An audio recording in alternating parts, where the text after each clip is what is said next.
บายดีนะมื้อนี้อาจารย์จะมาเก้ข้อที่7นี้บทเรียนนี้หรือข้อนี้จะเป็นข้อหนึ่งนะที่อยู่ในบทสับเสงนังเห็นเกมขั้นแฝงเฟื่อง6,000เอาสุขเฮียน2021ที่ผ่านมาเนาะฉะนั้นอยู่ในข้อนี้จะมีวิธีการเก้เป็นอย่างนี้นะ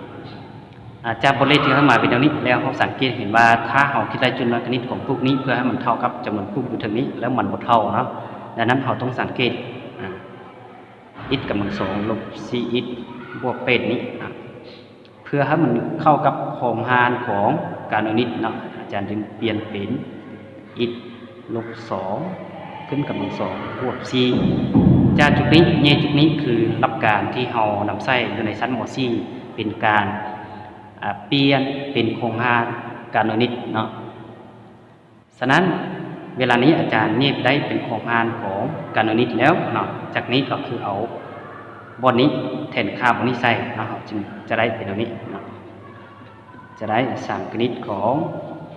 อิฐบวก1นะส่วนอิฐกำลังสองลบ4อิฐบวกเป็ดนี้นะคือเท่ากับอิฐบวก1นะตัวนี้คือเขา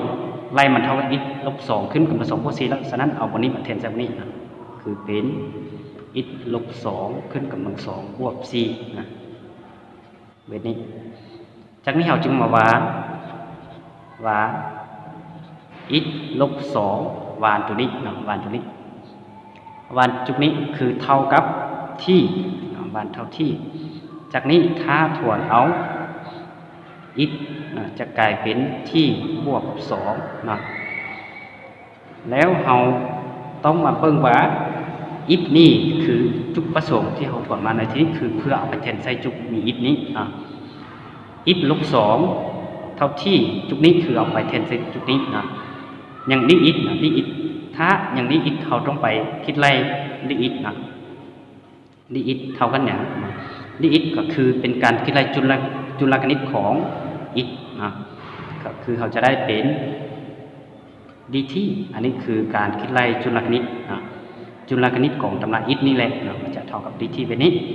จากนี้จึงนำเอาค่าของที่ไปแทนใส่จุดนี้ค่าของที่บวก2แทนใส่บนอิฐนะค่าของดีที่แทนใส่บนอิฐนะจะได้คือขอเป็นสมผลตัวที่1นะขอเป็นสมผลตัวที่1เป็นนี้จากนี้จากสมผลตัวที่1เราก็จะได้คือสามคณิตของอิฐบวก1ตัวนี้นะอิฐลบ2ขึ้นกำลัง2บวก4ตัวนี้ก็คือจะเท่ากับบนอิฐนี่คือเท่าที่บวก2นะที่บวก2แล้วบวกใส่1นะแล้วอิฐลบ2คือวานเท่าที่แสดงว่าเป็นที่กำลัง2นะบวก4ดีอิฐคือเขาไล่เป็นที่เปลี่ยนเป็นที่ใส่นะจากนี้เขาก็คำนวณลงมาคือยีดเป็นของภายของเราก็ได้อันนี้เป็นที่ส่วนทั้งที่กำลัง2บวก4ดีที่บวกใส่สังคณิตของ2บวก1กลายเป็น3แล้วพวกนี้ใส่คือเก่าที่กำลัง2บวก4บนนี้เป็นดีที่ได้ดีที่ครับเทียบพอหน่อยต้องเข้าใจได้ดีที่ได้จากนี้เขาก็คำนวณไล่ลงมานะจะเป็นตัวเลขธรรมดาลงมาจากนั้นเอาไล่ไปแล้วสุดท้ายก็จะได้คำตอบนะตัวนี้นะเขาเปลี่ยนเขียนเป็นอันนี้ไปดีนะคือเขาไล่จุลคณิตของตัวนี้เลยนะที่กำลัง2บวก4นะเป็นนี้แล้วอยู่รูปนี้ใส่คือเก่าที่กำลัง2บวก4นะเพราะว่าเป็นยังเขาจึงใส่ในนี้เพราะว่าเขาคิดไล่จุลคณิตของตัวนี้คืออาจารย์เขียนใส่ถึงนี้เขาไล่แล้วมันจะเท่ากับนะอาจารย์ขอใส่ตัวนี้เขาไล่จุลคณิตตัวนี้มันจะเท่ากับ2ที่บวก0แบบนี้แล้วก็ดีที่ก็มีความหมายว่าเท่ากับ2ที่ดีที่แบบนี้เท่านี้แสดงว่าที่กับดีที่นี้คือบทเลขเขามีนะที่กับดีที่นี้มีนะแต่ว่าบทเลขของเขามันบ่มีเลข2นะจำเป็นใส่1/2ไว้ต่อหน้านี้นะ1/2ไว้ต่อหน้านี้นะเพื่อว่า2นี้ เวลาเขาแยกมานอกนี้เพื่อมันแยกมานอกนี้แล้ว2/2มันที่เท่า1แล้วมันจะเท่ากันทุกเทิงนะแสดงว่าจ้าจุกนี้เขาผ่านขั้นใหญ่มาจุกนี้แสดงว่าถูกต้องตามนี้นะแล้วเขามาสังเกตสังคณิตอันที่2นะเบื้องอันที่2สังคณิตตัวที่2สาดีที่ตัวนี้เปลี่ยนเป็นที่กำลัง2แล้วบวกใส่2บวกใส่2กำลัง2นะ4นี้เขาเปลี่ยนเป็น2ขึ้นกำลัง2ก็ได้นะเพราะว่าเขามีสู้กันที่ไรคือว่า1/5u กำลัง2บวก a กำลัง2 du ตัวนี้มันจะเท่ากับ1/5 a นะตำราปิ้นของตั้งแล้วก็ u ส่วน a บวกตรงค่าอันเป็นสู้กันได้นะฉะนั้นเราจำเป็นผันเปลี่ยนให้มันเข้ากับส่วนตัวนี้จึงเฮ็ด2ขึ้นกำลัง2นะเวลานี้เราก็เกลงมานะคือตัวนี้มันเข้ากับสู้ตัวนี้นะสังคณิตอันที่1นี่มันเข้ากับสู้นะสังคณิตของ1/5 if ดีอีตัวนี้นะเข้ากับสู้ตัวนี้มันเท่ากับลบในเปของค่าสมบูรณ์ของอีตัวนี้นะฉะนั้นเราก็นำใส่สู้ตัวนี้เข้ามาช่วยตัวนี้นะคือจุกนี้ก็ยินตามไปนี่เลยนะเราจึงได้เป็นลบในเปค่าสมบูรณ์ของที่กำลัง2บวก4นะตามสุกิจไล่ตัวนี้นะเวลาสั่งคณิตอันที่1ของไล่มาเป็นไปนี้ถือมืดเท่านี้เนาะแล้วยังสั่งคณิตตัวที่2นี้คือหอบเบิ้งตามสูตรตัวนี้ตามสูตรนี้ตามการคิดไล่สูตรตัวนี้นะอินไซต์การคิดไล่ตัวนี้แล้วสูตรคิดไล่มีเป็นอย่างนี้เราจะได้เป็น3นะ3คนเขาเดินเลยนะกลายเป็น3ส่วนให้ a ของเขาในที่นี้คือเลข2นะใส่อันนี้เป็นตำราปิ้นตั้งใส่เป็นตำราปิ้นของตั้งนะ u ส่วน a u ของเขาในที่นี้คือเป็นที่ a ของเขาคือเลข2นะจากนี้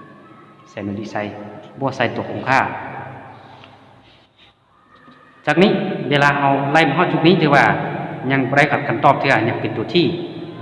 ทำอิฐที่เขาวานทำอิฐคือตัวที่นี้คือตัวที่เขาวานเขามาซื้อเนาะสุดท้ายเขาไล่มาจุดนี้ต้องกราฟขึ้นเอาคาที่ดำเก่าอยู่ทางนี้เอามาแทนใส่บนที่นี่นะ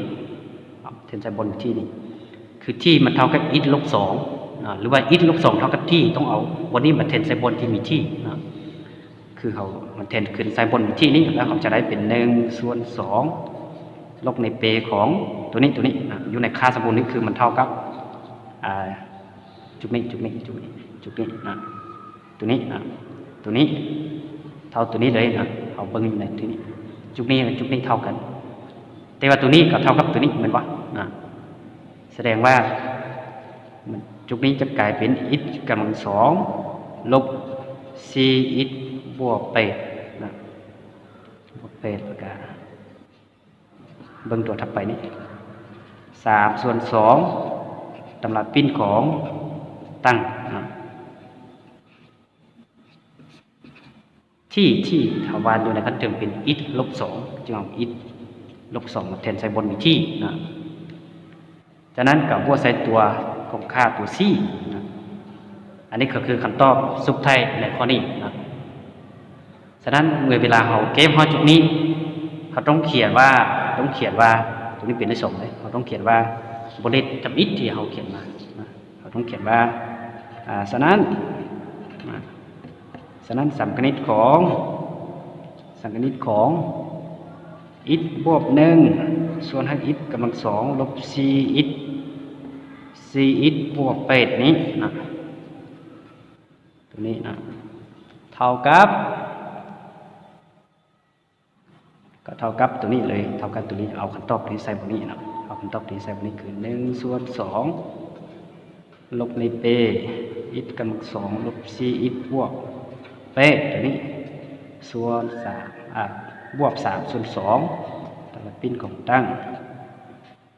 อิฐลบ2ส่วนให้2แล้วก็บวกใส่ตัวของค่าสุดท้ายบวกใส่ตัวของค่าตรงนี้เวลาเราเก็บบทเลขจุดนี้ต้องมาเขียนใส่เป็นนิสัยแล้วเพิ่งจึงเข้าใจว่า อันนี้คือขั้นตอนอิฐที่เราเก้มาเก้มาเก้มาเขาจากนี้เมื่อเพียงเท่านี้แล้วสุดท้ายเรากลับมาสรุปขั้นตอนว่าขั้นตอนของเราคือทำแบบนี้นะแล้วเพื่อนก็จะเข้าใจว่าขั้นตอนของเขาทำแบบนี้เขาจะเบิ่งจะเข้าใจดีเขาจะเข้าใจใส่ตรงนี้ใส่สถานการณ์การกีฬาในข้อจิตนี่ก็เมื่อเพียงเท่านี้เราเข้าใจนะ